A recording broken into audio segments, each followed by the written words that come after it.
આજથી પ્રત્યેકપૂર્વક જણાવવાનું કે મારા નામે આ ગ્રીન હાઉસ બનાવેલ નથી અને પ્રથમવાર જ બનાવે છે. આ હાઉસ બનાવ્યા બાદ હું તેને 5 વર્ષ સુધી જાળવીશ.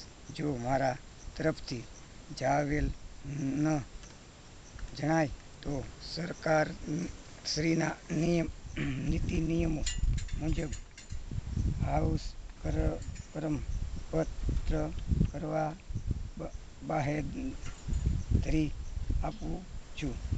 જ્યારે પણ તપાસણી અધિકારી આવે છે ત્યારે ગ્રીન પોલીસે તેને પેપર હાઉસ